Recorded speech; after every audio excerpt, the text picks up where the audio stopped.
Coming to you live from my apartment, it's Rob Has a Podcast. And now here's the guy who don't got fun betrayals. I am Rob Cesternino. Hello, everybody. Welcome back to our recap here on Thursday. And we have a fun one here for you today as we get ready to talk about the final several with who else? The one, the only, David Jelinsky. Jelinsky, how are you? I am thrilled to be here, Rob. I'm doing all right. You know, life is kind of kicking me in the butt, but we keep moving. I'm happy How to is be life here. kicking you in the butt? What's going on? Rob, I've had a crazy past couple of weeks. And by couple, I mean two. I got into a car accident. Oh, my I was God. rear-ended, so my back hurts like crazy. I'm leaving my job. So I'll no longer be a slot machine sales specialist, but I will be working in table games at another company, Light and Wonder. Okay. So what we're going to be doing is focusing on different variations of games like blackjack, baccarat, poker, just different table games like that. And I'm really excited. They're not really known for table games necessarily. They just acquired Shuffle Master, but they're more known for their slots. Are you familiar with slots, Rob? Do you play? I've played. I am familiar with the concept. Down Sure. at Harris Cherokee? Down where? Harris Cherokee? Is that where you go? I haven't been to any casino in Raleigh. Is that the nearest casino to me? I think that's the nearest casino because that is the only casino in North Carolina. Yeah. What is it called? Harris Cherokee? Harris Cherokee, yeah. Okay, let me see. Let me look this up. What, are you going to come here on tour? New. Harris Cherokee Resort in Cherokee, North Carolina. Let's see. Where is that from? Okay. I still have no idea. I'm like getting a hotel reservation. Okay, we'll figure that out. But anyway, I hope you're feeling better soon. I'm doing all right, man. Yeah, I'm excited to step into this new chapter of life, and should be a lot of fun. Yeah. Okay. Let's see. Okay, so this is it looks like this is even west of Charlotte. Wow, this is incredibly far away from me. This is like 4 hours away. It's probably not the nearest. What are the neighboring states for North Carolina? Yeah. It's what are the neighboring states? South Carolina? And what else besides South Carolina? Virginia. Virginia. There's some in West Virginia, but I don't even know the ones that would be in Virginia. I guess you're out of luck, man. You got to come to Vegas. That's okay. I'll come to. Honestly, I'd probably get to Vegas quicker than I'd get to Cherokee, North Carolina. You probably would. I think they made a city just to put the casino in it. I think that's how it works. Yeah. Okay. All right. Well, anyway, I'm excited to have you here to talk about what's going on because I think that we need to have a conversation here on Survivor 48 where, you know, a lot of these players, they finished watching your season and they came out here and they're, you know, in this game where, and I want to try to like look at it from the player's perspective here today and figure out like what's going on. And I saw some pushback today where on the know-it-alls, Steven said that he's really enjoying the season. Sophie said this is, you know, watching people not make moves is the best. You get to watch them not make the big move, and that's great. And so I do want to be respectful to everybody's opinions. How are you feeling about this, Jelinsky? Okay, so we all know I played Survivor for 3 days. But I would like to consider myself a big fan. And in those 3 days, I feel like I played 26. So looking from the player's perspective, I can totally understand why they're making the moves that they're making, why they're making the decisions that they're making. But from a fan's perspective, I'm just getting a little tiresome. Okay. I'm frustrated with not seeing, not even big moves, just satisfying moves almost, because I'm pretty unsatisfied. Yeah, actually, let me just set up what we're going to be doing here the next couple of days. So I'm talking to Jelinsky tonight, talked to Mary this morning. On Friday, I'll be back with the patron Q&A with our patrons, 3 p.m. Eastern on Friday. And then on Monday, I'll not only have Club Condo with Chappelle, but we also have, and we announced it last night, check this out, Jelinsky, that there was the announcement that went out that said this week on the podcast, Jelinsky and Harvey Shallow on the Old School interview. And then there was a comment that replied to this from a Twitter account at Regis Philbin, shared a picture of Julia Louis-Dreyfus and the Rizzler. And you took offense to this. Oh, no, absolutely not. Oh, you were thrilled. You love this. This is the ultimate compliment. The Rizzler was dubbed the Rizzler for a reason. Now, Rob, I know you're a little bit older than I am, but let me tell you what Riz is. Riz is shortened word for charisma. Oh, let me get a pen because I didn't. So what is it? It's short for charisma? It's short for charisma. What is this called? Riz? But specifically, this is the difference between charisma and Riz. Riz is for the ladies. So I was absolutely enthralled by this compliment. And I mean, I've been working on my Riz face since then. Yeah. Okay. So that's the ultimate compliment for you, is for somebody to compare you to the Rizzler. Yeah, absolutely. I gotta take that and run with it. What an honor. I mean, Rob, this post was incredible. Parvati and Jelinsky, a Survivor legend, and Jelinsky. Yes, you're gonna say and Parvati. And no, I can't. I gotta give her flowers. Okay. So then, who's the big justice then? If you're the Rizzler, who is it? I gotta give it to Quintavious. Okay, and then who's AJ? Justice. Oh, Big AJ? Yeah. That's a great question.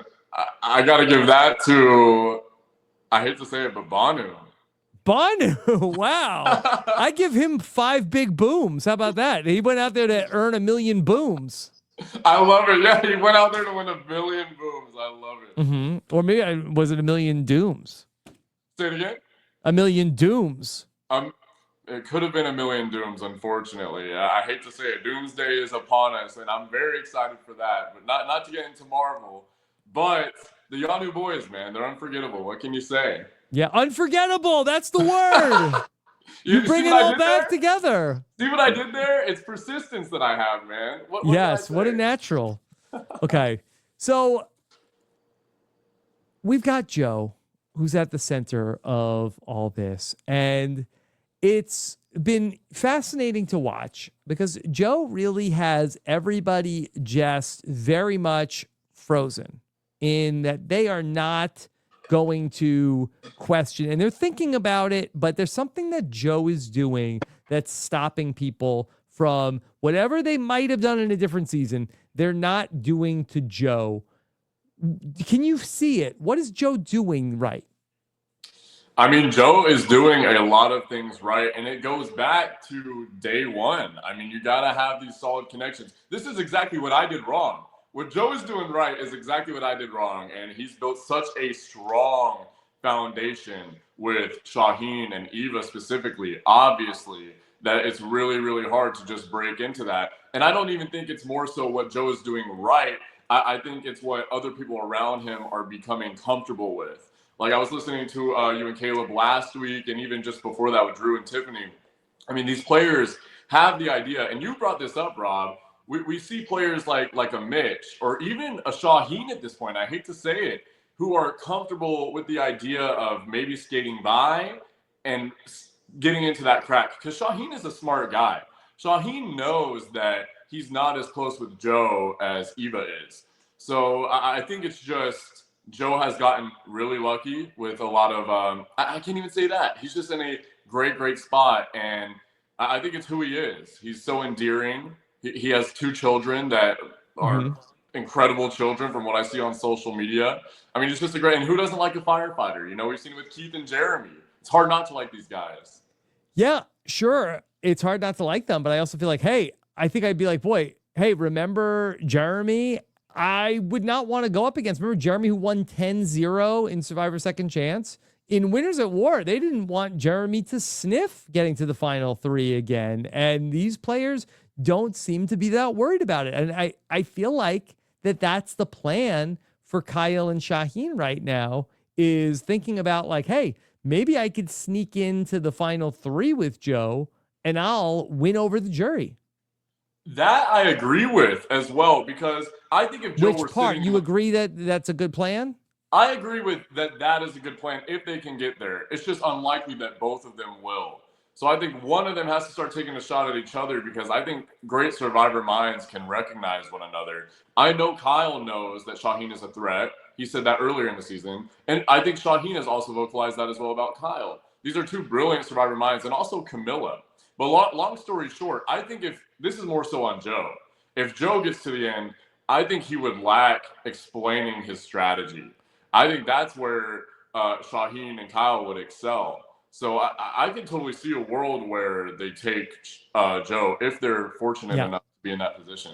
I think in a vacuum, I think that both Kyle and Shaheen would fare better in a final tribal council than Joe, but they have to have things that they can point to. And other than getting David voted out, which Joe might also take credit for as being his move that he made, what will they be able to say to the jury? Yes, they are probably both better professional speakers than Joe, but they have to have a thesis, right?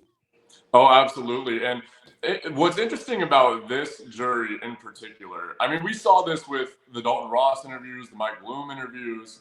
This is a group that I can't say is necessarily the biggest super fans. You know, we see this in their previous seasons that they loved. I mean, these happen to be the seasons that were on Netflix, or Survivor 46, Survivor 45. So, I mean, when you see things like that, I think there's another side of the coin. If Joe gets to that final tribal, they might really respect his loyalty, integrity, and honesty. So I Yeah. don't know. I think Shaheen and Kyle need some minds on the jury. Yeah, and I could see Camilla voting for a Kyle. And I know there's maybe some anti-Joe sentiment, but I kind of feel like that people are anti-Joe, but they have to vote for something, Yeah, right? they've got to vote for something. And I mean, it's not exactly like which is it? Is Joe like the greatest guy ever and nobody can cross him, or is he Russell Hantz and the whole jury is going to be totally bitter again? He can't be both. He right. can't be this person that everybody loved and then also the jury is totally bitter against. And so, like, the people, if it's only the people on the bottom that are bitter, like the people at the top, then I think probably won't be. Yeah, I completely agree, and it can't be both. And I agree with you. I think Joe would fare well at a final tribal. And I think if any of them were to have taken a shot, I thought this week was a great week to do it. So I really didn't understand how we went from, at the beginning of the show, we saw Kamilla really leading the horse, leading the charge on taking Joe out potentially. And then I feel like once they all got back to camp, it really just faded out. And I was kind of bummed to see that. Yeah. Didn't really make sense to me on Shaheen's side. I thought if anyone were to see it, it would be Shaheen. I kind of understood where Kyle was coming from the sense of keeping Joe around. He'd be such a target. Kyle knows that Joe would be more of a target than he would, and obviously, if you get a little bit further, Mitch as well, they would want to vote Joe out. But I think if anyone were to have made a move and slither around to maintain their safety, it would have been Shaheen. So I was a little disappointed not to see that happen. Yeah, so let's talk that through. So Shaheen makes the move with Mitch and Mary and Camilla. Now, the thing that he doesn't know is how close Camilla and Kyle ultimately are. But from his perspective, he might see it as, okay, I've got Mitch, I've got Camilla, I've got Mary, and tonight's the night we make the move against Joe. When I talked to Steven about this from Kyle's perspective, he said that, well, Kyle puts himself in a very vulnerable position. I think it's actually worse for Shaheen to make that move. I think in terms of like now we get to 6, and I do think that people might be looking at Shaheen maybe more so than they're looking at Eva next. Yeah, I completely agree. And this is something we saw in the swapped Vula tribe with Shaheen, Kamilla, Kyle. They recognized that Shaheen was such a threat. And early merge, they recognized that Shaheen was a threat. So it is a double-edged sword, like you're saying. If Shaheen made that move, he definitely would have been more at risk than a Kyle. I think Kyle is just so positioned so well. Yeah. It's really, really hard for him to make a move and go out after that. And why I like the move more from Kyle's perspective is because Kyle does have that built-in ride or die with Kamilla, where he has a number one. I don't know if Shaheen, I really think that Joe is his number one. And so for him to take out Joe, I think that Shaheen really does feel like I could see it more for him than for Kyle. I'm going to the final three with Joe and Eva. Maybe they'll split votes, and I'll be able to be the person that maybe people will think I was the brains of the operation. And I got Joe and Eva here, but it was me. I was the one coming up with the plans, and that's what I'm going to say at the final tribal council. I think it's harder for Kyle to make that case of that, hey, I was the brains behind Joe and Eva. They weren't really from the same starting tribe. I don't know if people like looked in. We've heard Shaheen a couple times referred to as, I think Star said, okay, he's the brains of the operation. And so I think that it would be a tougher case for Kyle to make in the final three of, no, I actually was running this whole thing. Yeah, I agree. And you brought up an interesting point to where Shaheen believes that Joe is his number one. I would be curious to get into the mind of Shaheen at this point, because he had a confessional earlier on in the season where obviously Joe and Eva had their moment after the challenge. And that was just a moment that obviously transcended the game. And everyone was aware of that. I think that Shaheen is so bright, so intelligent. Yeah. I'm just listening to him speak. Him and Kyle, I wouldn't want to be in a final tribal against them. I just find it hard to believe that Shaheen deep down doesn't know that Joe, at least Eva thinks that Joe is the number one and vice versa. So I'd be curious to get inside Shaheen's mind and figure out when is the time to get rid of Joe. Because if I was Shaheen, I don't know. That's a connection that transcends the game. You brought up that connection that transcends the game between Joe and Eva. And when we look back at this season, it really does feel like, I think that was episode 5 that ultimately happened. And it was such a big moment. And of course, Jeff cried and everybody talked about it. But it really does feel like that was an inflection point. And the season, it really does feel like after that was a big turning point for things. How do you feel like the Joe and Eva relationship is affecting the status of the game right now? Absolutely. Can we look back to that as that being the point where things started to really get tight in terms of the fluidity of this game? Absolutely, because there was a major turning point after that challenge. They all went back to camp and Star gave Eva her advantage. And that's just absolutely crazy. I mean, Eva has a lot of power in the game. I mean, we saw her go on the journey at the final several and potentially get a knowledge is power advantage, which was absolutely useless because she had the knowledge of the power already. So I do, looking back, I think that was absolutely the turning point. And where it's affecting the game the most right now is at Ponderosa. Oh, okay. How so? I think everybody at Ponderosa knows that Joe and Eva are so tight, and they're getting a little frustrated watching all this go down. And like we were talking about earlier, Kyle and Kamilla, a lot of people don't know about the Kyle and Kamilla connection. So they're watching these people like Shaheen, Mitch, just letting Joe and Eva skate by, which I could understand from a juror's perspective. Not only can be frustrating, especially if you have some ill will towards the two, but you're frustrated as a juror because like, why is no one else trying to disrupt the power? Yeah.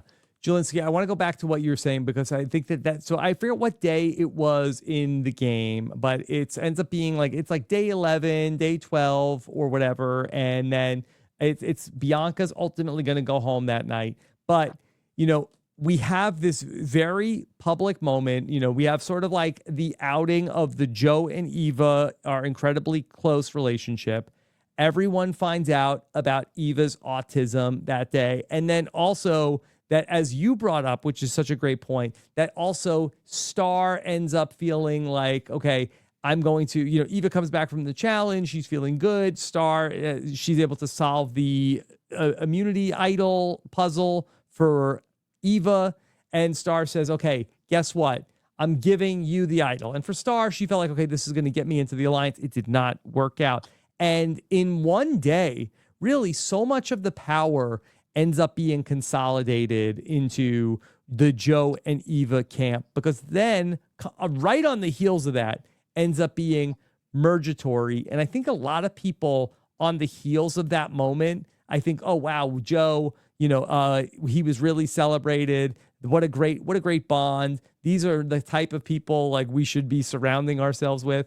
And so it really ends up being like the perfect time for the merge to happen too.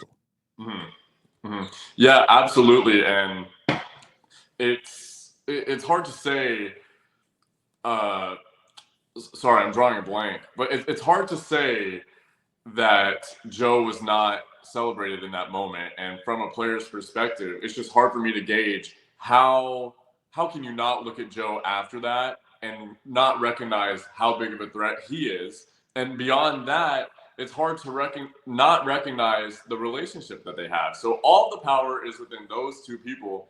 And this is an opinion I have, Rob. I'm not sure if you feel the same way. A lot of people have spoken on this, but Jeff Probst is great at what he does. I've heard that. I mean, I'm not the host of Survivor, obviously, and I was the first boot of Survivor 46. We all know that. Maybe one day you will be. Yeah, maybe one day I'll be the host, and maybe one day I'll be the last boot of Survivor, whatever, but not win. Anyway. Oh. I don't know. So you hold on. So in this fantasy you have, you get very close to. You want to be like the fallen angel. I don't know. I'm still Jelinsky. You're like losing in fire.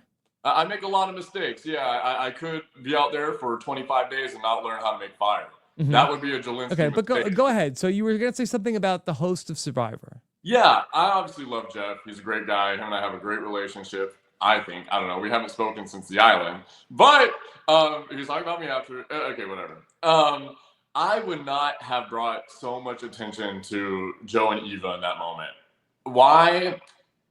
I just feel like what we're talking about right now, it's so apparent that these two are such a pair, at least to me, that I think if I was out there on the island, it would absolutely be my number one agenda to break them up. And I mean, we saw this with Charity, and she got so much backlash at the time, speaking on Eva's autism and, feeling like people are not voting her out because of her autism. Now, Eva, on the other side of that coin, she is not asking people to not vote her out because of her autism. In fact, I think Eva would be offended if that were the case. Mm-hmm. So as a player in that moment, when Jeff Probst is calling these two players out, there's two sides of it. One is the player who's like, okay, we got to separate these two. They're so lovable. They're so likable. We've got to get them out. And the other player is like, I don't know if I feel comfortable voting them out. They're two great people. And in fact, I'm kind of working closely with them. And my relationship might even be better. So two kinds of players there. And Joe and Eva in the middle of it holding a lot of power. Yeah, it must be so difficult for the players who go out there because you have to think about so many different things in terms of not just trying to win your game, but you also have to think about like what the public perception might be for you or against you based on certain moves you make. Absolutely, yeah, and I'm sure a lot of players think about that. That was one of the things that I failed at. I did not think about the public perception, so I was doing very foolish things. I was disrespecting the game. I threw an hourglass. I was breaking props, and I deeply regret that. You do? Oh, of course, yeah. Because I feel like it was such an iconic moment. I do agree that it was an iconic moment, but the last thing I wanted to do was disrespect the game, and I hope that people didn't take it like that, which I think people did, but I wasn't thinking. I didn't see that from where I sat. I appreciate that, Rob. You're the greatest. Well, and that's kind of the thing. I was watching seasons 41, 42, and I was watching these hourglasses break, and inherently I just saw an hourglass and I just felt like it was the rightful thing to do. I saw some people saying on Twitter last night that they wish that they could break the hourglass. Oh, absolutely. Absolutely. I mean, it's sad not seeing players like Charity, Thomas. I mean, all these players. I noticed something last night. I think that there was also a word used to describe Mary. I heard somebody describe Mary as chaotic. This comes on the heels of last week. Star was described as chaotic. And there's always this culture that each season has. And I think it's interesting in this season of stillness, of not making moves. It does feel like the worst thing that you can be branded by this group is this person is chaotic. That is a great note. And honestly, it's true from these other players' perspectives. They are living in sort of a utopia where nothing is going wrong. They have all of the power. Everyone in their alliance is making all the decisions together. If one person strays from that, you are causing chaos. You're chaotic. You got to go. And Shaheen actually vocalized that great. He said when everyone came back from the challenge, Shaheen was singing in the hammock. Everyone was just kind of by themselves. And Shaheen had a great confessional where he said, after the challenge, camp was bleak. You don't want to talk to the player that is chaotic, has a disease, because you might be infected with whatever disease they have and be the chaotic or diseased person that goes home tomorrow. Mm-hmm.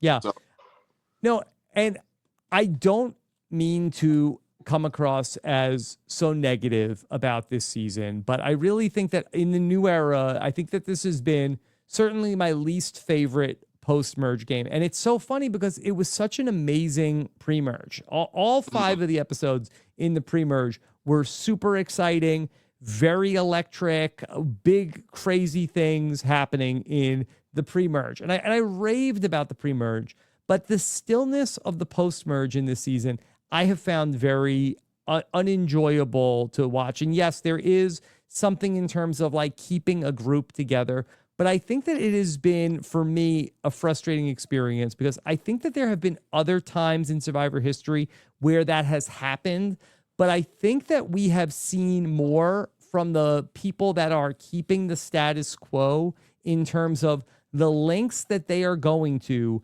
in order to keep their people in line. I don't feel like that from Joe and by proxy Eva, that we really see a lot about their story of all the things they're doing to keep things going right. Instead, I feel like we see very little of what they are doing to keep things going in the right direction for them. We see a lot of the other players just telling us why they're not going to change up the status quo. Even though it does seem like Joe's going to win, I still don't feel right to make the move at this time. Whereas, like, for instance, like go to Redemption Island, where Boston, that and your mileage may vary on how much you enjoy Boston Rob, but you saw Boston Rob work his ass off to keep that group in line over 39, forget 26 days. Do you know how much harder it is to do that and get that group to the end to a 39-day game where people are thinking there's the other tribe was constantly trying to get people to come over and then also managing from within. Plus somebody was going to be coming back from Redemption Island. So he had so many balls in the air that he had to deal with. We saw Joe last night find out that Mary was going to vote for him. And I thought that we really saw him panic. Oh, absolutely. And I'm actually surprised to see it go down so calmly the way it did. I mean, Joe was clearly flustered. And I mean, he was saying all the wrong things to Shaheen. And Shaheen was like kind of baffled. And I hate to say it, it feels like Joe's almost like entitled in a way to not receive It did votes. come across a little entitled. And I'm sure that's not who Joe is in real life, but it was Right. like, whoa, hold on. Oh, so like I felt like he kind of said to Shaheen, tell me if this was how you took it. And he's like, well, maybe I'll write your name down at tribal council. Absolutely. And especially when we saw Mitch and Kyle with Joe just before, Joe's like, listen, Mary said that she's writing my name down. I'm going to write somebody else's name down. Well, it's obviously not going to be Mary. It's not going to be Eva. It's not going to be the two he's sitting next to. That leaves one person. So obviously he was suggesting voting Shaheen's name down. Mm-hmm. So I thought that was a hilarious sequence. And Shaheen was totally in the right to be so offended. Like, dude, that's the game. I feel like we see that a lot from Shaheen. Shaheen was like, are you okay? Like, do you know what's going on here? Right. I mean, and to what you're saying earlier about what is Joe doing right, the example you just gave is so great. Boston Rob worked his booty off, making sure that everyone in his alliance was on the same page, and over 39 days. That is unbelievably impressive. And you're right. We are not seeing, it could be happening, but I don't know if it is. These people work so hard to keep these people in line. In fact, I think if anyone's doing that, it's Shaheen really keeping the herd in the corral, and Kyle as Yeah. well.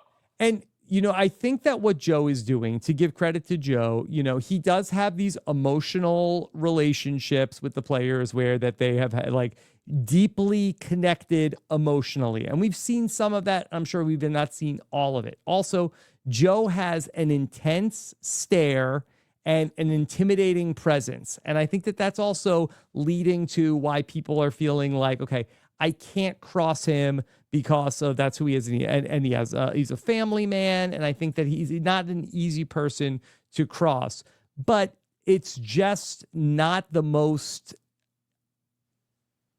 interesting gameplay that we could possibly see for it to just go completely unchallenged.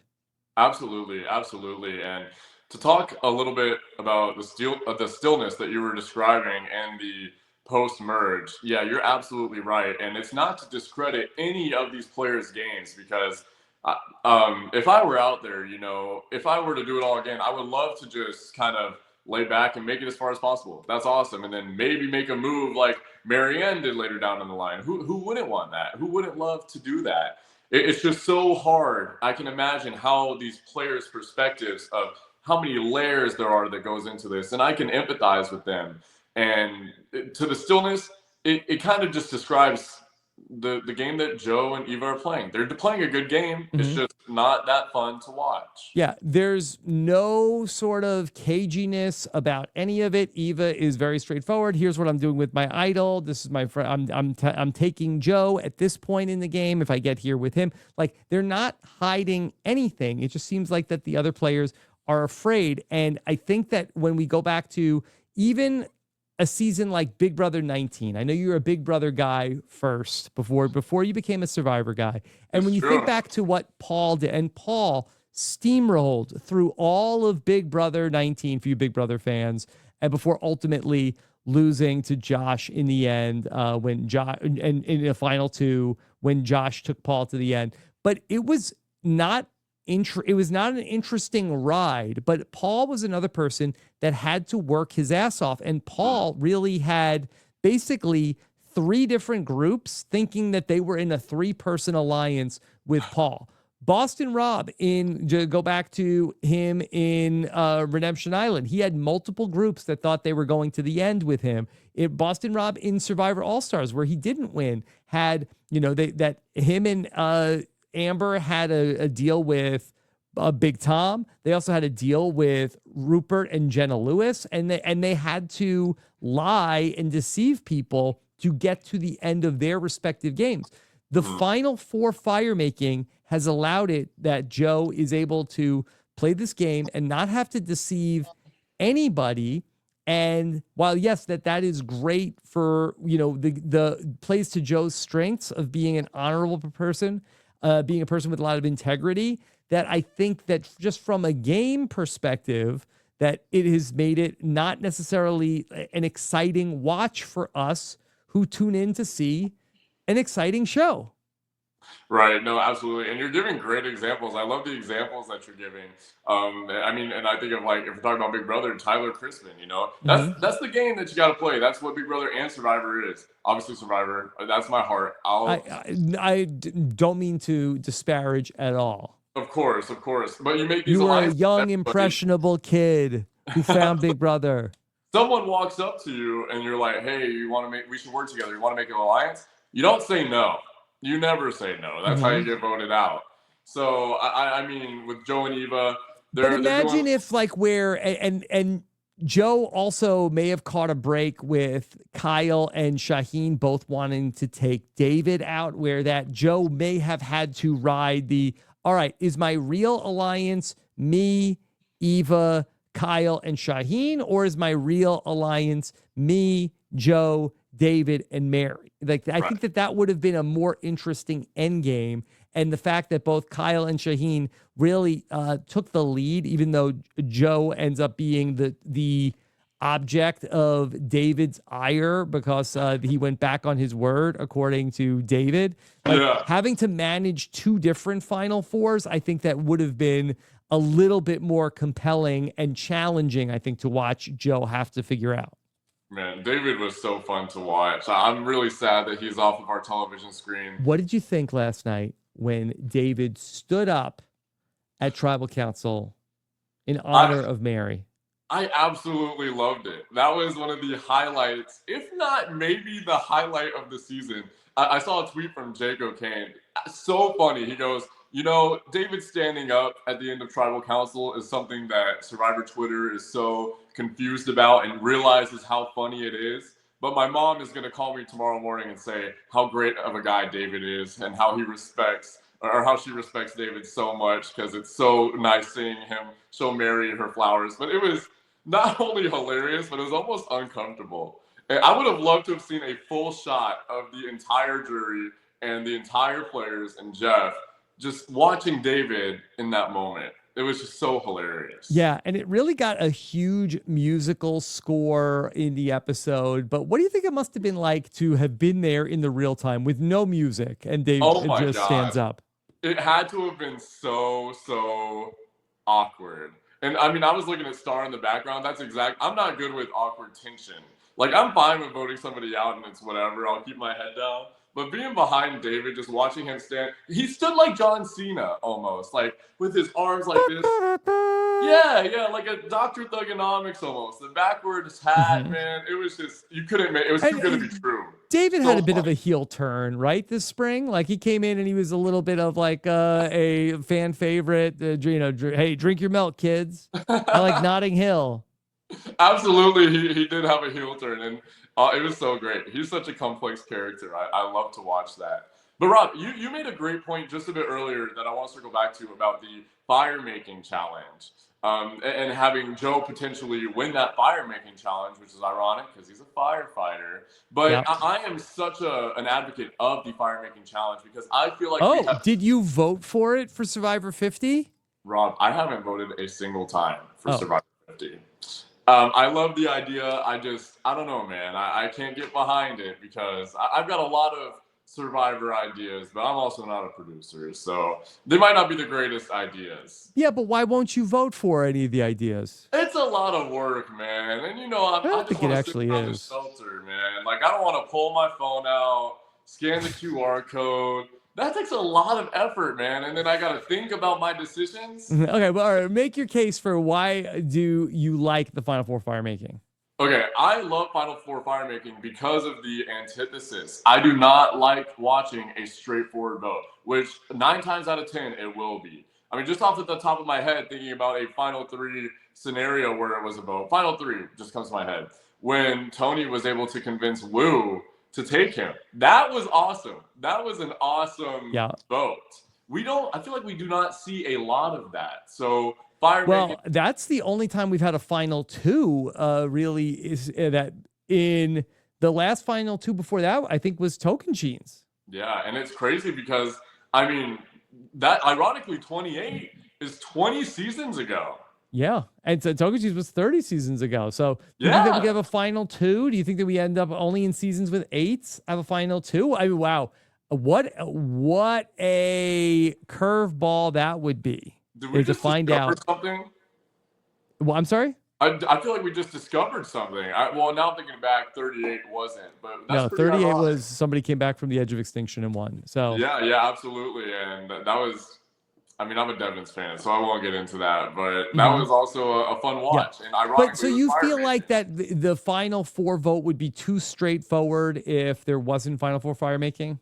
Yeah, absolutely, and especially with this group. This group, whoever's sitting there, like if it's Kyle, Kamilla, let's play that out. I mean, if it was Joe, I mean, I guess it could be potentially very bad for Kyle if it ends up going to the Final Four of Joe, Eva, Shaheen, Kyle. I think Kyle is the odd man out there at Final Four.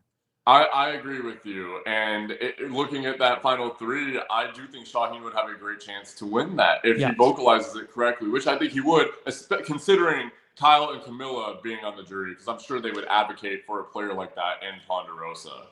So it comes back to this jury and how important the jury is. And this group of individuals specifically, I want to get inside their minds. I mean, who is Cedric voting for to win this game? That's what I want to know. I think he'd vote for Kyle if Kyle was there, but I don't know. I don't think he's really had a relationship with Joe or Eva. I mean, he got voted out with Shaheen that time, but he really doesn't know those guys. Right. He doesn't know. He doesn't know. Let's think about another Final Four scenario. What about Joe, Eva, Kyle, and Shaheen? What about that group? Or no, Kamilla and Kyle. That's what I wanted to say. The two duos. Yeah. So I think that chances are, I think that Joe or Eva would win immunity.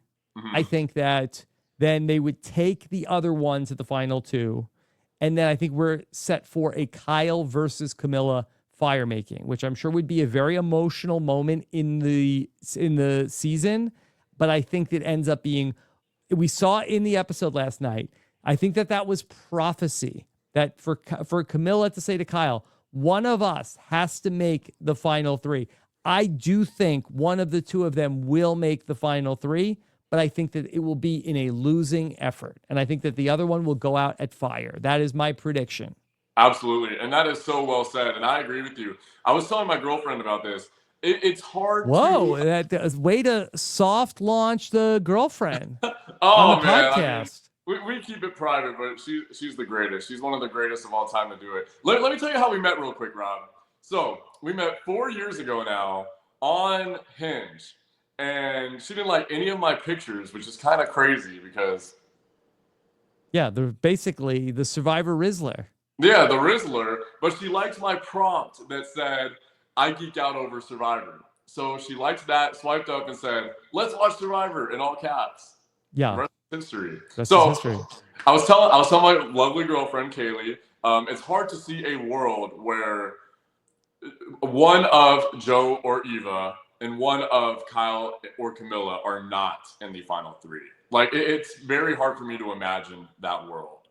So I think what you're saying is right, and especially going back to when they were old Siva, or what was the tribe? Siva or Vula? Old Vula, yeah. When they established that foursome connection. That was such an important moment that I feel like viewers could understand and sort of imagine in the future how important that relationship is going to be. And I truly see a world where at least three of those people are in the final four. Let me give you my theory of where I think this is going. I'd love to get your reaction to that. I do think that there is a big move coming in this season. I think that we've been waiting. I don't know if we've been patient, but we have been waiting. I think that the move that gets made, I think that Kyle and Kamilla target Shaheen in the next episode. I think that ultimately, and maybe they get Joe and Eva to turn on Shaheen at the final six. And I think that we do end up with a final four of Joe and Eva and Kyle and Kamilla. And I think that there is some beauty and some poetry in that Jeff called this a season of partnerships at the start of the season. It's a season of duos. Mm-hmm. And to have the most public duo and the most private duo make it to the final four, that I do think that is, something that is, you could get romantic about. I think that that's ultimately the final four. And I do think that it ends in a Kyle versus Kamilla fire making. Ultimately, this is my prediction. I think Kyle will win, and then Joe wins in the final tribal council. Wow. That's a plausible theory. And I can see the world where the final four is the two duos. I think that's poetic. I think it makes sense, especially considering what Jeff said at the start of the season. Now, I would be so upset to watch Shaheen go at 6.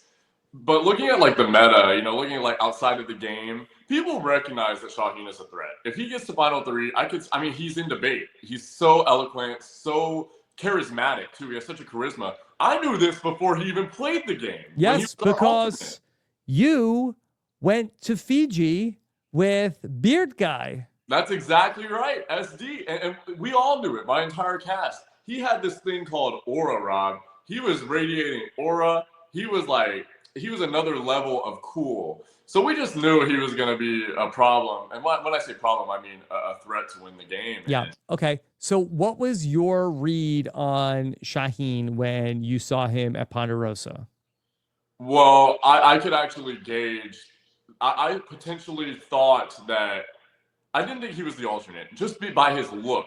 I thought he looked so cool. He was too cool to be an alternate. But his behavior was crazy. Like, he was trying to get all of us to talk. He would be walking around when he wasn't supposed to. You could watch him talking to other people, which is He was the no-no. bad boy of Ponderosa. Yeah, he was the bad boy. So I was thinking to myself, I was like, why would this guy be breaking all these rules? I actually found it, I don't know. I was intimidated. So that was kind of my scouting report, thinking that he was going to be in the game. I was like, he is someone to watch out for. He's going to go balls to the wall. He doesn't care what happens to him. But he's honestly one of those people that has so much aura that he could kind of move the way he wants and nothing would happen to him. Like, people would be scared to vote him out.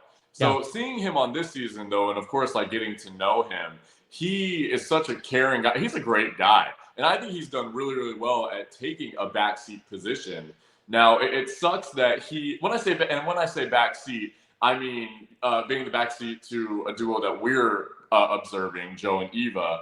It's really unfortunate that he's out on the island with a duo like Kyle and Kamilla, because I really, really think they're so thoughtful and strategic in their moves that I can see a world where Shaheen goes next. I completely agree with you. I'm just curious about what a Mitch does in all of this. What do you think? I think he's gonna wait to strike. I think he's gonna wait to strike his move. I think he's going to be waiting to strike, and I think the bus is going to leave without him. Yeah. Because I think this is what I think for Mitch is that if they do make this move against Shaheen, I think that Mitch is going to be sitting there at 5. Great. This is perfect. I'm at 5 with 2 duos. And he's going to be like, all right, guys, let's make a move. And I think they're going to say to him, nah, I don't think so. Man, no move for you, Mitch. And he's gonna say, "This is crazy. You're gonna go to the Final Four with each other."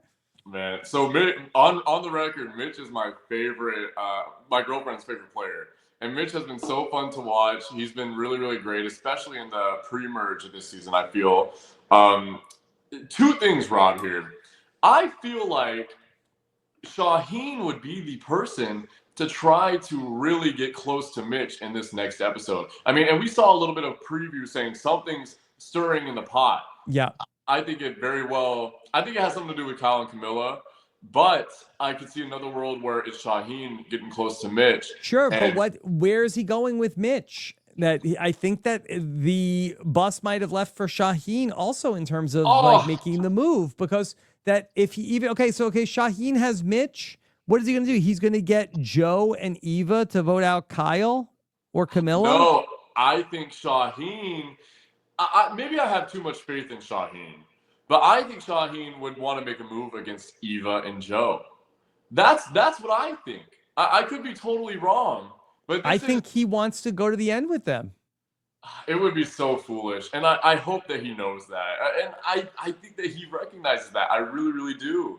I think he is better versed to go to an end with a Kyle and Kamilla and have Joe and Eva on the jury, because I think that they, loyalty, integrity, I do believe that the relationship that they've bonded and created, I think that it's enough for them to vote for them. And, just looking at getting to the end, I really, truly feel like Shaheen's best chance would be taking out those that he's closest to. Yeah. I think that Shaheen might have been able to do, and look, he's in the final 6 and maybe headed to the final 3. I wonder if in a fluid season like Survivor 46, that maybe that might have been the place for him to really operate, because I think that he had a really good instinct at times of like, okay, Say's at the bottom, I'm going to talk to her. Mary's at the bottom, I'm going to talk to her. Mitch is at the bottom. He seemed like he had people who would have made a flip with him. It just wasn't a very flippy season. Yeah, I agree. That's well said. I mean, 46, in my humble opinion, was the best new era cast, and honestly, one of the best casts of all times in terms of characters. Everyone had their own agenda out there. Very few strategists. Fun to watch. And like you said, I think Shaheen would have thrived on 46. And I don't know who he would have replaced on Yanu. Maybe it would have been me, but I would have loved working with him out there. Can I tell you something? Please. 46, for me, has been, from where I sit, my favorite season in the new era. Wow. Because it was just so wild the whole way through. We always had so much to talk about, both on and off. Your cast was not kumbaya. And look, I love it for the players who all have these great relationships, but your cast was not that.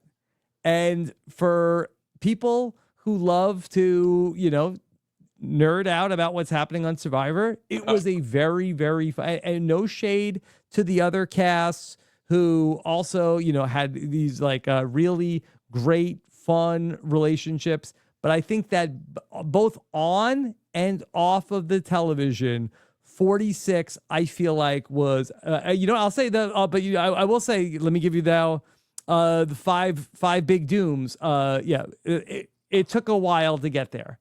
After you went home, okay, you could be the ratings I think went down for a couple of weeks. Yeah, man. Yeah, that's such high praise coming from you, Rob. I mean, you're the expert. I mean, you won. It was really, really fun. Yeah, thank you. And I feel like if you could take the pre-merge of this season, with the present company excluded, take the pre-merge of this season and take the post-merge of your season. Yeah, absolutely. And I think our pre-merge, I can't even say that. Looking back, obviously, the whole Yanu tribe, and I hope I'm not like some pompous douchebag saying this, but I truly believe that Yanu is, if not the best tribe of all time, I mean, 100% the best tribe in the new era. I mean, all the characters on there, all the stories. Define best, because it wasn't really a winning tribe. Yeah, well said. I mean, we did have the winner. Yes. We did have the winner. We also had 5 other losers, 2 big ones, myself and my boy Banu. Mm-hmm. But when I say the best, I mean most entertaining. I mean, we were there was always a lot there. Always up to something, and especially throughout the course of the season. I mean, everything that we provided, it was just so much fun. I'm glad that I was able to be a part of that for a small time. But I mean, I just saw on Reddit, someone posting 46, give them their flowers. Like, we didn't appreciate how awesome these people were when we had them. And like you're saying, this pre-merge for 48 was very, very strong. Yeah. I agree with that. The post-merge for 46 was an all-timer. It was fantastic, especially towards the end, watching all these people go out with idols, seeing people that are like this, sing a duo, turn on each other. Just great. You can't make it up. But anyway, long story short, our pre-merge might not have been the best. I do think, I'm a Banu fan, though. He brought so much to the show. He's so memeable. He's such a great person, so funny. I remember being out there. How's he doing? Have you checked in with Banu? I have, man. Banu is one of the greatest people to ever walk the earth. I remember when we first got on the shuttle bus to go to the hotel to check in. Hey, we're about to play Survivor. It's me, Kenzie, Venus, and Banu. So we're all on the same bus. I'm just checking everybody out. I realized, well, this isn't really relevant to the story, but I'm looking at Banu. This man has the longest fingers I have ever seen in my life. Whoa. His fingers, his middle finger might be like several inches long. Wow. Do you know how big 7 inches is? Okay. Hold on. Let me go back to how Banu's doing. Banu's great. He's doing, away from Survivor now, just enjoying his life, focusing on himself. And I'll never forget being out there on the beach. Banu wanted to wear his shirt inside out because, I don't know if you remember this, Rob, but his shirt said, "Be kind." And I'll never forget during the persistence puzzle that I was not there for, Banu wasn't really the kindest. He was shouting at my homegirl, Jess. Yes, I recall. Yeah. Get it together, Jess. But he wanted to wear his Be Kind shirt inside out because he wanted kindness to hit his heart. So that is how Banu's doing. Banu's great. He's still spreading smiles and winning 1 million hearts. Yeah. Okay. Let me ask you about the journey from last night's episode. And we saw that everybody had to pick a rock to go on the journey because nobody could decide. Remind me again, you went on the journey. How did you end up being the person to go on the journey? Yeah, I sort of spearheaded myself to go on, and I told everybody on my tribe that they weren't allowed to go, that Yeah. I'm doing it. Okay. Do you feel like that in hindsight that was a mistake? That was a big mistake. Big mistake. Yeah. And my boy Q is on record telling me that, the sweat task wasn't even what really did me in. It was being so insistent on going on the journey. And from my Big mistake. You shouldn't have done that. I love him too. He's too funny. Mhm. But he told me that he was so put off by me being so insistent on going on the journey. That's what really sealed my fate. But from my perspective, I wanted just someone in our core four, me, Tiff, Kinsey, or Q, to have the advantage. Looking back, I was fine with any of them three going. I Yeah. shouldn't have been so insistent about it. Well- But none of them were speaking up either. So I was like, let me go. So one person spoke up out on Nui Nua Beach or whatever the hell the tribe is called. And all of a sudden, you know what? I want to go on the journey. I want to go on the journey too. So I wish I kind of had some of that.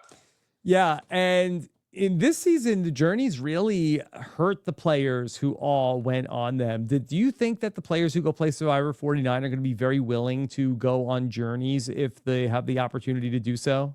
No, and I think that it took a little too long to learn. I think journeys will hurt you more than it will help you, especially if you're in an average or good position in your tribe. You do not need to go on a journey, especially in the new era of Survivor. From my opinion now, advantages will fall in your lap. You don't need to go out and get an advantage. You will have an opportunity. It's going to come to you. It's going to be in your bowl of popcorn. It's going to be in your burger. You're going to Yeah, find well, if you're it. Eva, maybe, but not for anybody else. I've actually been very surprised with the lack of advantages and idols that have been in the post-merge game. Yeah, I agree with this season, but I mean, we saw it with like Rachel Lamont. The whatever clue was in her popcorn. Mm-hmm. So I'm just under the impression that an advantage will come your way. Like you don't need to seek it out at least, because that'll hurt you more than it helps you. Okay, so we saw where Eva was one of the people, puts her hand into the bag, ends up getting the purple rock, and she goes to go and go on this competition to go and stack up these tiles. She has to spin the thing with her feet. And it just, to me, that this ended up being so anticlimactic. And I heard Jeff on the On Fire podcast, and he talked about like they felt like, okay, they built this really cool challenge, but it just so happened that the person, there was like no stakes for Eva to like, had anybody else had the chance to go do it. They're going really to go for it, to go after knowledge is power. But because it's Eva, she's like, well, I'll just do my 4 things and then that's it. I'll just hang out. Right, and I'm sure that production hated that she ended up being the one who not even pulled the rock. She was just left with it. Yeah, you know what? I got to be honest also, with all due respect to Eva, peace and love to the great Eva. This was even a tease that Eva was going to go for the advantage in this season of teases, where it was like, oh, okay, I've got the thing. Woo, I got my vote.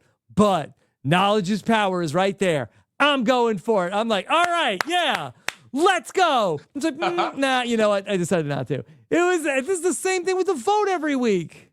Right. I mean, Rob, and this is kind of what frustrated me, man. So we saw Eva gain her vote back. Cool. And I listened to the On Fire podcast as well. I heard Jeff say, I'm not really a fan of it. He ended up liking it. But then he mentioned the challenge itself. Yeah. Yeah, the challenge itself. Yeah, sorry. They ended up testing it, finding the sweet spot of where the threshold would be for getting the knowledge is power. Now, I personally thought 8 was a lot. Like going 4 more stacks. Well, let me guess. You thought maybe 1 too many was 8? I thought 1 too many. That's exactly what I thought. So also something I didn't like, which I actually feel like would be great from a production perspective. Maybe I could help out a little here. Being a gambler, and Eva made a post on Instagram about this. She's the gambler. She needs to test out her luck in Vegas. We're playing her Oilers tonight, by the way, VGK. How is she the gambler? Because she got the purple rock? Not even that. She decided to. Well, we saw her be risky and go get the advantage off in the night. We saw that. She took a risk. She gambled. Now we I saw really, I her. don't know how much of a risk that was to go get the Right. advantage. And like, I can't imagine the Survivor players like, okay, I found this secret advantage, but too risky. I can't sneak out of the camp at night. Right, I agree. But now this is what I didn't like about this advantage potentially to earn. I feel like it's unfair to start on the next stack and then be like, you know what? I feel like I can't get a little too greedy. Yeah. That's not right. Because I feel if I wish that I could go back and once I drew the skull card, you know what? I don't really want to even take part in this journey anymore. I want to quit. leave. Yeah, I'm just gonna use my safety without power and go back home, go back to camp. Yeah. So I feel like once she got going on that 5th stack, she had to keep going, and that would have made it a lot more interesting too. Yeah. Did you want to see her break the hourglass also before it ran out? Yeah, you know what? I feel like I saw that, but then it kind of went off screen really quickly, just because they saw the Jelinsky backlash, and I don't know those hourglasses. I need one tattooed on me. I really do. You're going to get an hourglass tattoo. Absolutely, maybe a shattered one. I was thinking there's a great shot of it after I throw it, and it's just broken on the beach. And when I did it, I didn't even think about all the glass they had to clean up. I still feel so bad about that. I need to do some community service to help out. To you, the broken hourglass tattoo, what does the broken hourglass signify for you? Oh, it signifies several different things. It signifies quitting. It signifies change. It signifies a sad, sad journey. I'll tell you another tattoo I wanted to get. I wanted to get a QR code of an article of Jeff talking about my failures and how disappointed he was in me. Hold on. You won't even scan a QR code to vote for frickin' Survivor 50. You're going to get a QR code tattoo that you can scan all the time? Yeah, I was thinking about it. It's ironic now that I had said that, but I wanted to scan that whenever I'm feeling bad about myself and I'm getting in the gym, getting ripped, and then I'm thinking, what is this all for? Then I scan the QR code to see, man, you know, I liked Jelinsky. Seeing how he played out there was a disappointment. And that would inspire you to keep going to the gym, that Jeff was disappointed. Yes, but on the other side of that token, man, like we were saying, pulling out the phone, scanning the camera, that's a lot of work. And then a lot of work. Once I get jacked, man, the QR code might not even be readable. So, It might not be. Should you wait until you're totally jacked to get the QR code tattoo? You know, as I'm getting older in life, I'm starting to realize I'm more of a Tyson, but I just lacked taking responsibility. So what I will say is I will not be getting jacked. And I admit that. So I guess I could get the QR code tattoo now because my body's not changing. I might get a little bit fatter, if anything. I mean, look, time comes for all of us, Jelinsky. Now, you were telling me yesterday when we were talking about this podcast that you were saying that you are already jacked and you were maybe going to do the podcast with no shirt on because you were so jacked. Yeah, man. That was actually the first plan. But, like Survivor, you have to be adaptable. Plans have This to is change. like sounding like a Survivor 48 of like, oh, here's the big move I'm going to make. But you know what? On second thought, nah, I don't think so. Listen, Rob. The big move will be made before the podcast is over. That's fine. You don't need to take your shirt off. I did not. I've never called a guest and said like, "Hey, when you do the podcast, can you do it? Well, only top on." Listen, that I save that for when I'm playing Survivor. Okay, right. That I never ask any of the guests to take their top off. You brought that up. Hey, man. What can I say? Being on the RHAP podcast, especially just talking about an episode recap, I got a little excited, man. I got a little ahead of myself. That's okay. I don't want to put any pressure on you. I do want to go back just to the hourglass tattoo because I do think that that's so interesting of that you want to, because I feel like that most people, and I don't have any tattoos, but I think about it sometimes, that they want to do something that reminds them of something positive. You feel like that you've mentioned a few different things that are negative that happened to you, and that's what you want to get as the tattoo. Well, I feel like this is something I love about the RHAP patrons. I feel like out of all Survivor fans, they know the most about me. You know, they listen to my pregame interviews, they listen to my postgame interviews, and I feel like they at least know who I am, what my story is, and I can appreciate that. And something that I want to commemorate in my life is just recognizing all the things that went bad, the negativity, because that's important. You know, that's Yeah. what you got to do for self-improvement and betterment. So that's kind of why I want the hourglass tattoo. I'm really thinking about it. But Rob, what I hate about myself, guys, listen, Jelinsky's not perfect. And Jelinsky also does not talk in the third person in his real life. But what I hate about myself is that I'm a walking contradiction. Because I say that obviously I have tattoos. I want to get the hourglass tattoo, but I hate my tattoos. What am I doing, man? Well, I know some of your backstory from when you went through Survivor 46 and you spoke with Mike Bloom. And, I know some of the things that you've been through that I just feel like that the broken hourglass almost seems like that of all the things that you've overcome seems almost trivial. I know, and you're totally right. To go back to Eva's journey, you can't unspin a slot machine. Once you put your money in, you've lost. You've lost your money. That's right. That's a good point. So, and I don't know, what am I supposed to get tattooed from my early childhood? Like the FBI seizing all of my family's assets, my grandma kind of being, I don't know. It's yeah. Well, what are the tattoos that you have? I have a lot, man. So I've got an entire sleeve going from my chest to my lower arm. Yeah. And the reason I will not tattoo any more than that is because I have two massive scars on the front of my arm and the back of my arm from when I broke it. When I broke it when I was a child, when I was in kindergarten. So I learned to write with my left hand. Did I continue that? No. Now I write with my right hand. But anyways, I also have this scorpion tattoo right here. Why? I'm a Scorpio. And also, I got stung by a scorpion. I've been stung by a scorpion 3 times, all in my bed. They love palm trees. What? Yeah, they love palm trees. And the neighborhood I lived in, just probably for 8 years, the past 8 years, had a lot of palm trees. So they always found their way in my bed. The first time I got stung was in my neck. The second time I got stung was right here, and that's where the stinger is on my elbow. And the third time I got stung was on my ankle. Yeah. So, yeah, I've been stung 3 times. This is my mom's birthday. And then I also have a tattoo on my thigh. It's a good news tattoo. It's a newspaper that says good news and memorial of Mac Miller, who's one of my favorite artists. Yeah. Okay. But you don't like them. You don't like the tattoos. I like the good news one. Yeah. Not even my mom's birthday.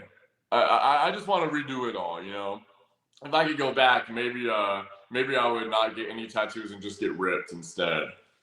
You could do both.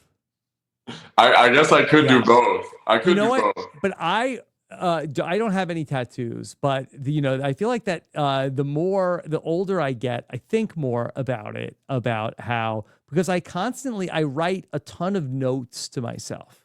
Mm-hmm. And I have notes to myself everywhere. There's cards all over the place of different notes things I'm trying to remind myself of. And I do feel like that if I found the perfect thing, that I feel like what better than to get the tattoo. Right. Well, and have you thought, first of all, I love that about you. Have you thought of anything that more than once, maybe several different times, that you're like, you know what, if that's the tattoo, I'm going to get that? You know what? I think that the problem is that I wouldn't want to just get words. And I think that all of my, things that I'm trying to remember are words. I think I need I'm not doing a verbal rebus puzzle either. Okay. So I think that I have to find what is the symbol of the thing that I'm trying to remember. Rob, it might be a microphone or a bell. Yeah, I feel like that's a little basic. I'm not sure if a microphone necessarily reads so great as a tattoo. Yeah, fair. Well, you know what, Rob? Do you care to go on a journey with me? Like what? In what way? Do you care to potentially gain an advantage or lose your vote? Okay. Let's go on the journey. All right, that's great. Rob, let's make a bet. How about if I am not the first person voted out of a Survivor season in the future, if I ever play again, you have to get a tattoo, Okay. and I get to decide what it is. You want what's in it for me? If that I get to see you lose on Survivor, maybe? Like, I'm if not I rooting go against back and you. never play Survivor, and Yeah. if I pull a Francesca, my homage to her, she's the greatest. Yes. You get to decide any tattoo that I get. Yeah. Not good enough. Not that exciting for me. I gotta be honest. Like I'm open to the tattoo, but you know, with all due respect, and you know, I'm a big fan of yours. That I don't want you to pick my tattoo. Oh, hey, I respect that. I was feeling a little lucky. I wanted to see what I could do about that. Well, maybe next time. Maybe next time. Like maybe you had me at like, okay, if you come back and don't give it up first, I'll get one. But I don't know about you get to pick what it is.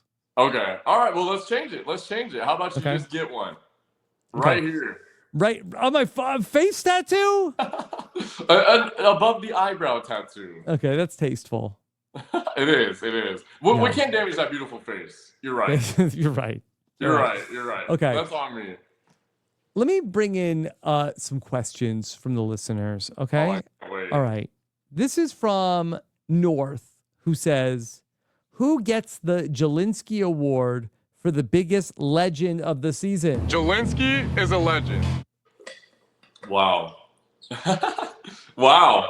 I love it. So many to choose from. Can I give two? Okay. I'll give one to the pre-merge and one to the post-merge. Okay. The biggest pre-merge legend is Thomas. He gave us everything that we wanted, and I know we're craving to have him back on our screens. Mm-hmm. The biggest post-merge, notice I'm saying merge, legend is Say. Say, legend. She brought so much to the show, so fun to watch. And maybe I'm a little biased because that's the kind of player that I was out there, but she was so much fun to watch. Yeah. What was it about her that you thought was so fun? I love that she always had her own agenda, and she played Survivor to the best way that Say would win Survivor, or at least everything that she wanted. She marched to the beat of her own drum. She didn't take any crud from anybody, and that's just so satisfying to watch.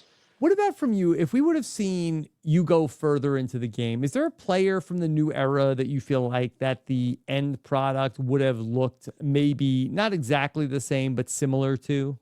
Yeah, absolutely. There's a couple. The first one is Andy. Oh. Andy.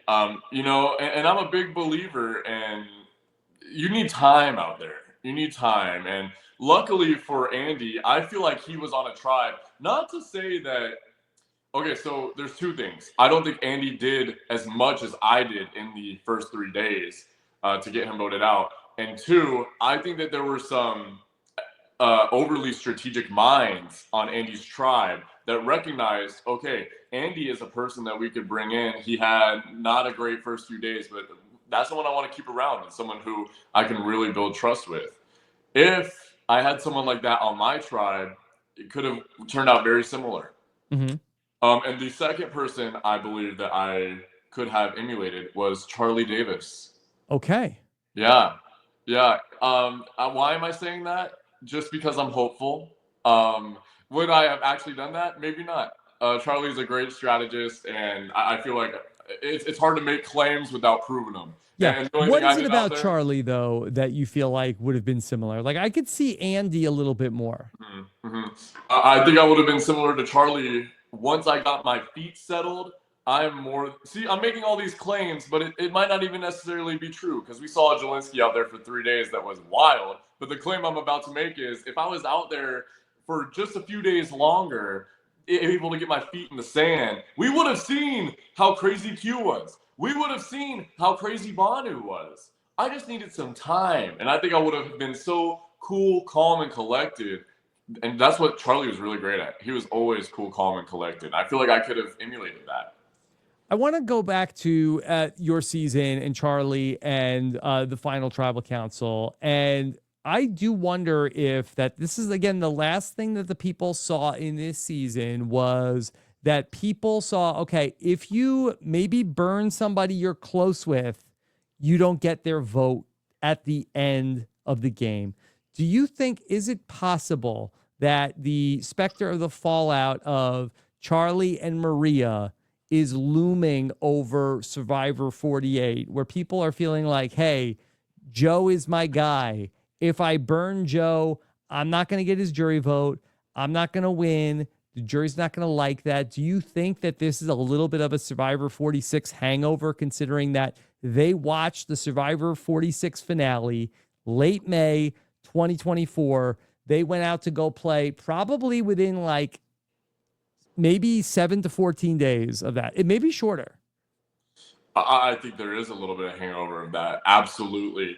And I mean, that was the biggest story from the finale. People were shocked by that. And looking at someone like Joe, who I think that was just his personality in the first place, seeing that happen with Charlie and Maria, and now in comparison to like him and Eva, for example, it is hard to disagree with that. I think Joe recognizes that. I think that if someone burns Joe or vice versa, it could potentially lose a jury vote. I think I see it more so even with Kyle and Kamilla. Like that's almost like let's just do it in the gender situation that they were in. Say Kyle ends up surpassing Kamilla, and Camilla's hurt by that. I don't see a world where Kamilla doesn't vote for Kyle. So I don't know. I think that was just such a strange situation. And with this season, more so, we've seen the theme of these duos. I would argue that we didn't see Maria and Uncle Charlie that close. I don't think we saw that close of relationships as a viewer. They told us, I think, more than we saw it. Right. And, being out there, I heard of this relationship, but what I'm seeing more so in 48 and what I'm being told is these duos exist. Yeah. So I will walk back what I said about them leaving so close to the Survivor 46 finale. It looks like that they didn't film Survivor 48 until June 27th of 2024. When did you all play Survivor 46? Wow. This is crazy because it was such a long time ago. We flew out in May of 2023. Right. So I don't know why necessarily. I don't know if there was some other reason why I guess they filmed Survivor. Maybe they filmed it a little bit later, because I think that they filmed Survivor 47, because I remember when Asia left. That was right around the time when we were in Chicago for the live show. So it was around a year ago now. And so I guess they have a couple of weeks in between. So I guess and Asia was playing Survivor when the Survivor 47 trailer came on. So I guess it wasn't exactly so close to the end, but that was the last thing they saw, at least. Right. Yeah. And I mean, that was so crazy when Asia popped up on the screen. I remember being at the Bryson Wynn finale in New York, and we all lost our minds. Yeah. Well, it was an exciting time for sure. Okay. Sarah asks, Jelinsky, how was the Vegas watch party? I wanted to go, but I had a conflict. Oh, man. Sarah, I wish we could have had you. It was so much fun. Tell me, what was the Vegas watch party? Yeah, so I threw an impromptu watch party. It's something I've always wanted to do, especially being in Vegas. There are never any watch parties out here, which is crazy to me because Vegas is such a destination city. I mean, I would argue it's more of a destination city than some of these other popular cities that it's a destination city. People love to come to Vegas.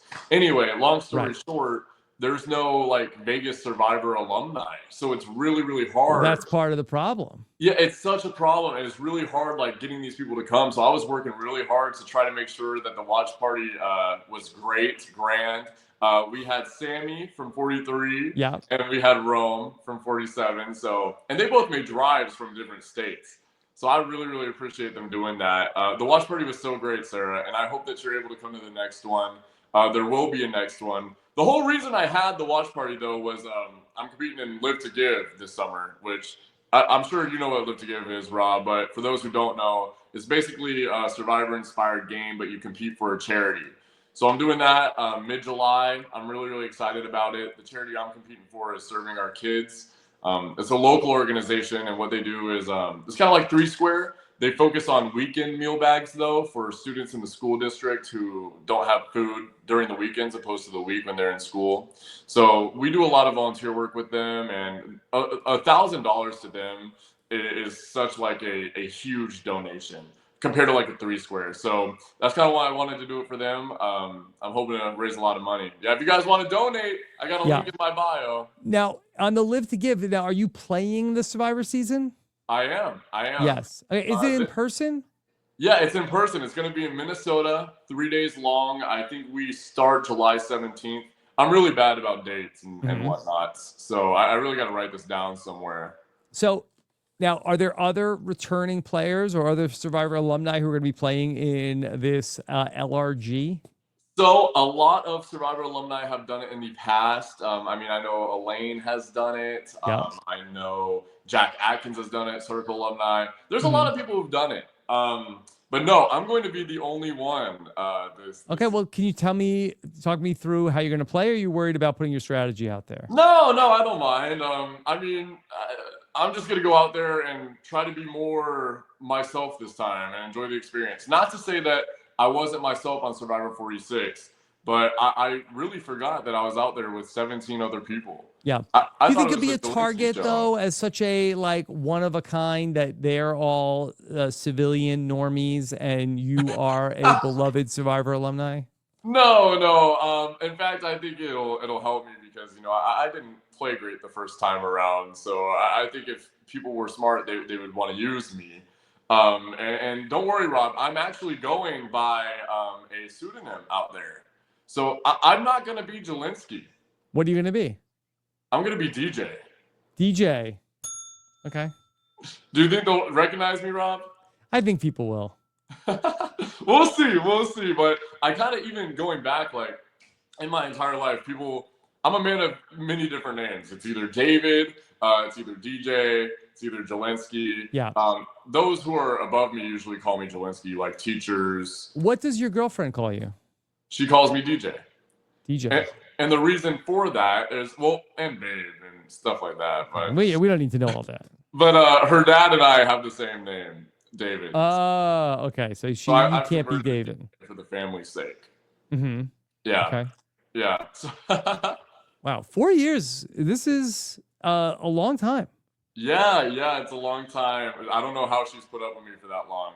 During Survivor 46, it was tough, especially considering how the narrative ended up being. And I can't even say the narrative. Maybe I am like that. I don't know. But it was a hard watch. Wait, and, it was hard for her how you were portrayed on Survivor? Yeah, it was hard on all of us, especially considering, like, I've been. Everyone has a story, everyone's been through a lot in their life. And for the narrative on Survivor, for me to be being a quitter, having participation trophies my entire life and just being so out of my mind, it was just kind of hard to see because there is so much more there. And everyone who plays Survivor has a three-dimensional story. There's so many layers to them, so many complexities, and just everyone in real life, so it's so easy to get attached to these characters and be like, oh, I hate them. Oh, I love them. Oh, why'd they do this? Why'd they do that? They're an idiot. And that, honestly, that's kind of how I felt like I was portrayed on the show, which I don't blame anybody. Yeah. And that's something that I was so persistence. Before I played the show, I was like, man, these people are idiots. They suck. Why do they do this? Why do they do that? And just being out there. And but you said that your girlfriend, Kaylee? Yeah, Kaylee. That you said it was hard for her. Was it was hard because you were going through such a hard time, or it was hard for her to see people perceive you that way? Definitely both. It takes, so I wrote about this in the confessional for Kevin Jacobs in RHAP. I spoke about surviving after Survivor, and I was inspired by Teeny's article. What he spoke about surviving online after Survivor. It's such a real thing. And I thought surviving Survivor, like the real Survivor being out there, is going to be the hardest part. The hardest part was absolutely coming back home and dealing with everything that being perceived a sort of way and having to tell my story a million times, and even going on RHAP and being like, I was so looking forward to all my exit press, and everyone was like, "You're delusional. This guy's really an idiot." Blah blah blah blah. And then Q tries to quit, and they're like, "Oh my God, maybe Jelinsky was right." Blah blah blah. So it's just really really hard. And honestly, I'm very lucky for how it all went down because Jeff speaking about me the way he did after I was voted out, like long live Jelinsky and set up Roll Me 7. Like that's just so awesome, and I'm so grateful for it. I absolutely love Jeff, and my cast even just continuing to talk about me, and Q trying to quit at the tribal. I don't think he was trying to quit. I do think there's strategy behind that. I think Q is a survivor strategist, believe it or not. He's just a madman in his ways. But long story short, I was very vindicated, and not a lot of people have that experience. So I'm very lucky. Yeah. Well, it sounds really great that you had a support system around you. And, I don't talk about this a lot, but when I came off of Survivor All-Stars, that was a really hard time for me that I had to deal with, where I had a very different experience where I had such a great experience in Survivor the Amazon. And then I came back and then I felt like, I really came off like a real dummy on Survivor All-Stars. And it was hard for me to both have my Survivor, achievement, I felt like taken away from me. But it was also, I felt like that it was like, okay, now go away. And I felt like that the social media is definitely different now than it was then. But I had just started dating Nicole within like the first year of that relationship. And I think that, had I not had that thing in my life that was going so well, I'm not sure necessarily how I would have gotten through that really hard time of, the fallout from doing Survivor All-Stars. So it really, having somebody there with you, can make a lot of difference. Wow, and that's thank you for sharing that, Rob. That's actually really incredible to hear because I know obviously coming off of the Amazon, you were considered maybe the greatest strategist of that time. Riding high, baby. Yeah, and then to come play All Stars, crashing down, baby. to be on that tribe too, man. Just I feel for you. Look, sometimes you're on a 6-person tribe, and despite your best efforts, that they say, "All right, you're the guy." You can relate to that, which I really appreciate that. You're the man, Rob. I know Rob didn't win the Amazon, guys. Okay, I know that. Yeah, Rob I don't think you said that. No, but I read all the comments. People thought that I thought you had won the Amazon or whatever. Anyway, just tying loose ends. Rob, time loosens, but also that you have so much time. Also, absolutely, I've got nothing but time ahead of me.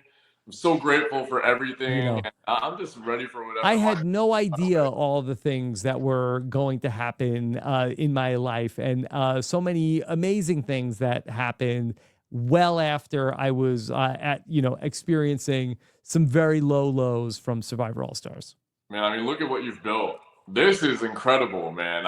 We wouldn't have crossed paths. And how sad would that have been, Rob? Could have been very sad. Yeah. I love Rob. You're gonna be my best man at my wedding. Oh wow. Okay. I feel like maybe I could be like the ordained minister more than the best man. I'm holding you to that. I feel like you probably have 12 different guys in the running for best man, right? I've got a lot of guys. I feel like you have a lot of bros. I really do. I've got a lot of bros. I've got a lot of bros. And I'm very lucky to have so many people in my life. Yeah, you're one of them, Rob. Thank you, Jelinsky. Your friend group, how many people is in your close friend group? Oh my God. I hate to say it, I'm a people pleaser. My close friend group, though, I'd say literally probably 7. Not even kidding. Yeah, including you? No, not including me. Okay. Not including me, yeah. So do you have a name for the friend group? Is there a name for the group text? The Boys. The Boys. How do you spell it? B-O-I-Z. B-O-I-Z. Yep. God, I hate us. But we're the Boys. But we've been friends for forever, since middle school. Does Kaylee approve of the Boys? Yeah, most of them. Mm-hmm. No, what was their reaction to Survivor? Oh, they thought it was hilarious. They know that I needed to be put in my place a little bit because I mean I've been very fortunate too in my life. Like I've had great experiences. I just needed some humbling, absolutely. Yeah. So I deserved everything that came my way. Yeah. All right. I'll disagree with that, but Jelinsky, what's next for you? Oh man, well Rob, there's a lot ahead. There's a lot ahead. Nothing specifically, just starting my new job, wrapping up school. I'm like a super duper uber senior. So, but after I graduate in hospitality, gaming management, I plan on going back for my master's. So What's your master's going to be in? I don't know yet, but I plan on going back. I'm really excited about it. Just enjoying everything life has to come my way. I'm really looking forward to it. And who knows? Who knows? There's a lot of Who great knows? Who knows is right. Okay. And Rob, before we get out of here, I want to give you my flowers, man. Hold on, just give me a second here, okay? All right, Jelinsky, if you're watching the podcast or listening to the podcast, I need you to entertain the folks here for a second. All right. Well, I'll tell you what else is coming up on Friday. I will be hosting the patron Q&A, answering questions from our patrons. We have such a fun time, like 2 hours, 2.5 hours sometimes, taking all of the questions live from the patrons. And then on Monday, we've got Club Condo and Parvati all on RHAP. And Jelinsky is now, gone into David mode. And now he's standing on, he's too tall. He has to push his camera backwards. This is insane. Holy crap. He needs like a wide angle fisheye lens to be able to do this bit as we're getting the whole Jelinsky futon now. Yes, perfect. Nailed it. Yes. Okay. She's still there. Still standing. Okay. All right, Jelinsky, anything else you want people to check out? No. Nothing really to check out. Just be positive. Love your life. Tell somebody that you love them. Okay. All right. How about that? Yeah. What a sign off from Jelinsky. Everybody, I will be back on Friday for the patrons of the patron Q&A. Take care, everybody. Have a good one. Bye. This is RHAP. We know reality TV.